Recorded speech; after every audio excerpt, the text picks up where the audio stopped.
Okay start. नमस्ते, मेरा नाम गीता तोनवार है और मुझे हिंदी साहित्य पढ़ने तथा पढ़ाने में विशेष रुचि है।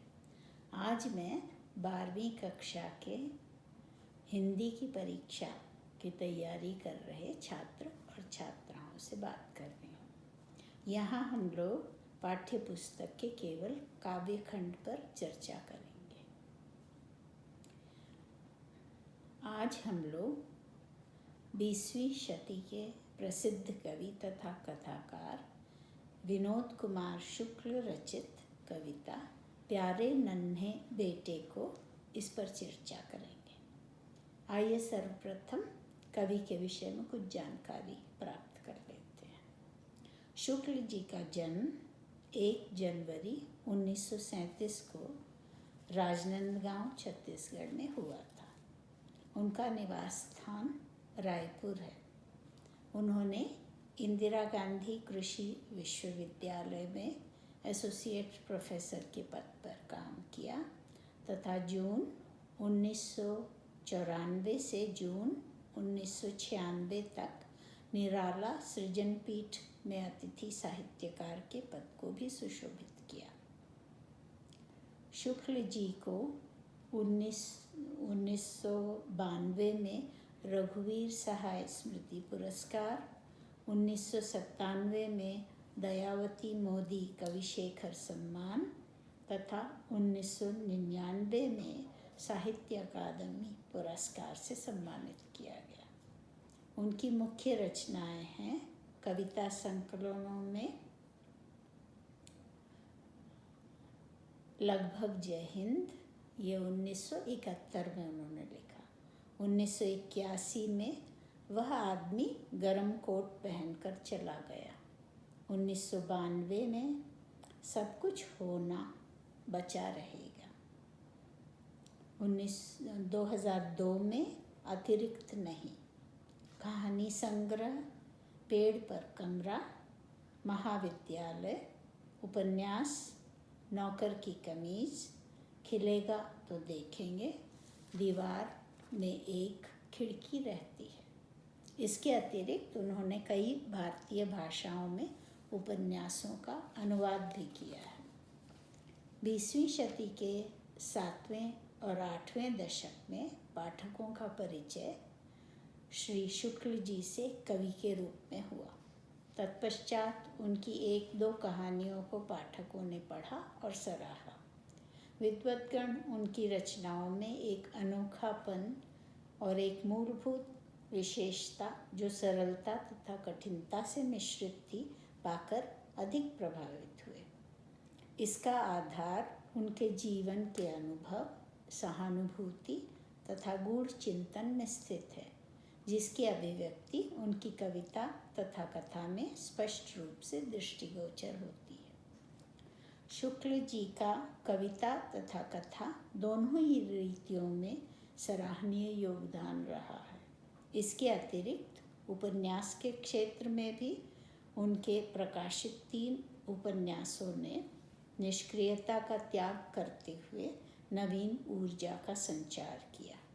उनकी कथाओं में साधारण निचले मध्यम वर्ग के अनेक ऐसे पात्र हैं जो जीवन से प्रेम करते हैं, संबंधों का महत्व समझते हैं और सुंदरता के प्रति जागरूक हैं। इस सब का ज्ञान लेखक अत्यंत सहज रीति से अपनी कविता तथा कथा में पाठक के समक्ष प्रस्तुत करते हैं। उनका वृत्तांत धीमी गति तथा स्वर में प्रारंभ होता है तथा अनुसार समाप्त भी होता है। सामान्य भाषा के प्रयोग के कारण उनका लिखा हुआ साहित्य जनसाधारण के लिए उपयुक्त है। प्रकृति, पर्यावरण तथा समाज से सान्निध्य के कारण शुक्ल जी के साहित्य का बहुत लोग आनंद लेते हैं। प्रस्तुत कविता प्यारे नन्हे बेटे को शुक्ल जी रचित कविता संकलन वह आदमी गरम कोट पहनकर चला गया विचार की तरह से उद्धृत है। कविता का नायक भिलाई छत्तीसगढ़ में अपने परिवार के सहित वास करता है। वह लोहे से संबंधित किसी व्यवसाय से अपना जीवन यापन करते हैं। अपने छोटे बेटे को कंधे पर बैठाकर अपनी बिटिया से लोहे के विषय में वार्तालाप करते हैं। कविता के आरंभ में वह बिटिया से प्रश्न करते हैं, बतलाओ आसपास कहाँ कहाँ लोहा है। बिटिया के उत्तर देते देते कविता के अंत तक कवि बड़ी सरलता से लोहे को जीवन के रिश्तों की तरह सर्वव्यापी होने का पाठकगण को संदेश देते हैं। ऐसी सहज है शुक्ल जी की कविता शैली। आइए अब प्यारे नन्हे बेटे को कविता का रसास्वादन करें। प्रथम हम लोग पूरी कविता पढ़ेंगे और तत्पश्चात छोटे भागों में व्याख्या करेंगे।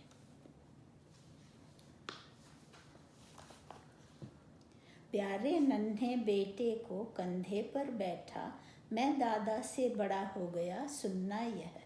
प्यारी बिटिया से पूछूंगा बतलाओ आसपास कहाँ कहाँ लोहा है।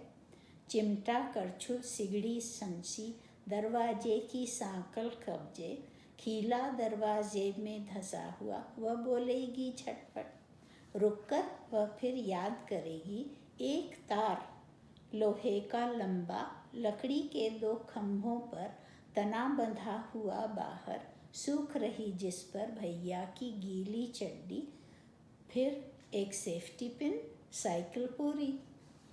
आसपास वह ध्यान करेगी सोचेगी दुबली पतली पर हरकत में तेजी कि कितनी जल्दी जान जाए वह आसपास कहाँ कहाँ लोहा है। मैं याद दिलाऊंगा जैसे सिखलाऊंगा बिटिया को फावड़ा कुदाली टंगिया बंसुला खुरपी पास खड़ी बैलगाड़ी के चक्के का पट्टा बैलों के गले में कांसे की घंटी के अंदर लोहे की गोली। पत्नी याद दिलाएगी जैसे समझाएगी बिटिया को बाल्टी सामने कुएं में लगी लोहे की खिर्री छत्ते की कांडी डंडी और घमेला हंसिया चाकू और भिलाई बगाडीला जगह जगह लोहे के टीले। इस तरह घर भर मिलकर धीरे धीरे सोच सोच कर एक साथ ढूंढेंगे कहाँ कहाँ लोहा है। इस घटना से उस घटना तक कि हर वो आदमी जो मेहनत कश लोहा है हर वो औरत दबी सताई बोझ उठाने वाली लोहा। जल्दी जल्दी मेरे कंधे से ऊंचा हो लड़का लड़की का हो दूल्हा प्यारा। उस घटना तक कि हर वो आदमी जो मेहनत कश लोहा है हर वो औरत दबी सताई बोझ उठाने वाली लोहा। आइए अब कविता को छोटे छोटे भागों में देखते हैं। प्यारे नन्हे बेटे को कंधे पर बैठा मैं दादा से बड़ा हो गया सुनना यह। प्यारे यानी प्रिय, नन्हे छोटे, दादा पिता। बाहर खेल रहे अपने प्यारे छोटे बेटे को पिता ने अपने कंधे पर जैसे ही बैठाया वह बालानुरूप सरलता से बोला, मैं दादा से बड़ा हो गया। उसका यह कहना पिता को बहुत भाया। अब दूसरा देखिए। प्यारी बिटिया से पूछूंगा बतलाओ आसपास कहाँ कहाँ लोहा है। चिमटा करखुल सिगड़ी संसी दरवाजे की सांकल कब्जे खीला दरवाजे में धंसा हुआ वह बोलेगी झटपट। करछुल जिससे सब्जी वगैरह चलाते हैं, सिगड़ी जंजीर या लोहे की कढ़ाई, संसी गरम बर्तन पकड़ने के लिए प्रयोग की जाती है, घर में आप सब जानते हो। सांकल जंजीर या श्रृंखला, कब्जे दरवाजे को चौखट से जोड़ने की वाला जो लोहा है उसको कब्जा कहते हैं। खीला मोटी कांटी, झटपट शीघ्र।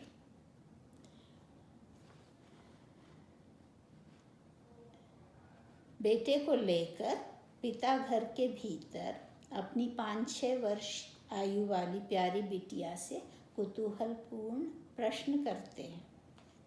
बतलाओ आसपास कहाँ कहाँ लोहा है।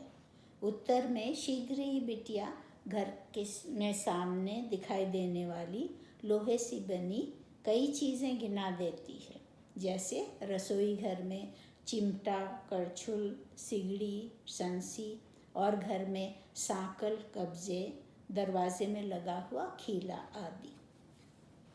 अब तीसरा देखिए। रुककर वह फिर याद करेगी, एक तार लोहे का लंबा लकड़ी के 2 खंभों पर तना बंधा हुआ बाहर सूख रही, जिस पर भैया की गीली चड्डी, फिर एक सेफ्टी पिन, साइकिल पूरी। भैया चड्डी, अंडरवेयर। तत्पश्चात बिटिया कुछ सोच विचार कर पुनः बताती है कि लोहा तार में है। तार कहाँ है? घर के आंगन में कपड़े सुखाने के लिए 2 लकड़ी के खंभों के बीच बंधा हुआ है। और उस तार पर क्या टंगा हुआ है? भैया का गीला अंडरवियर। क्यों? सुखाने के लिए। और लोहे का अस्तित्व कहाँ पर है? छोटी सी सेफ्टी पिन में। और हाँ, साइकिल तो पूरी की पूरी लोहे की बनी हुई है। यहाँ बिटिया की तीव्र दृष्टि का आभास पाठक को होता है। बंद कर देते।